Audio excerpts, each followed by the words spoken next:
Thanks, Jake. Back here on the field at Veterans Field and on the Anglers Extra pregame show, getting set for Game 2 of the EDS. Game 1 went to the Anglers. Let's see how Game 2 goes.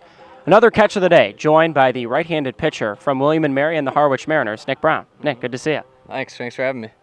Your pitching staff has been unbelievable this year, an ERA of around 2, by far the best in the league. What has it been like being a part of that staff?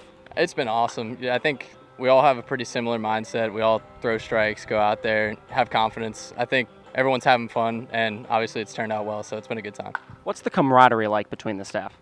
We like to have fun, to say the least. I think we're one of the more lively bullpens in the league, and all the starters go out there with a bunch of energy, and we try and keep it up as the game goes on, so it's a lot of fun. Do you have a fun bullpen story for us? Oh, I have a bunch, but one game, we make a wall usually when the first bullpen guy goes in there, and we block the guy, we protect him, or whatever you want to say. And the umpires wanted us to move back, and we were slowly moving back, and he kept on telling us to move back. And eventually, they just gave up and stopped asking us. So, I mean, it's fun back there. We have a bunch of them.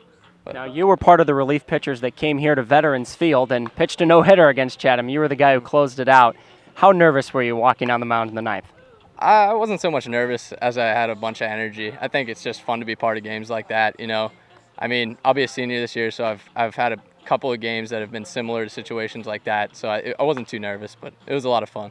You mentioned going into your senior year. You'll go into your senior year at William & Mary. What's it like to play baseball there? It's awesome. It's a great program. We have great facilities, great fans, and we're going to have a really strong team this year, so it should be fun. Now, we were just talking about how William & Mary is actually the second oldest school in the United States. Can you tell me the story about that? So we were chartered before Harvard, who is technically the oldest school in the country, but they started construction before we did, so it goes back and forth, but we like to think we're the oldest. William & Mary trying to best Harvard in any way they possibly can. You dropped the game last night to Chatham. What is the mood around the team right now? Yeah, I think we're all right. We know that, who was his name? Simon Matthews had a great game yesterday, obviously. Pitched really well. So, I mean, it happens. Guys have great games, but I think we're going to come back and be all right today. So what will your mindset be if you come into tonight's ball game or tomorrow with possibly the series on the line? Try and keep the game where it's at and just throw strikes and do my job, you know. Nick Brown from William & Mary has already pitched against the Chatham Anglers this year. He finished off a no-hitter, and it remains to be seen if he'll pitch coming up in this series. Game 2 on its way. Nick, thanks for joining us. Thanks for having me. Jake, back to you.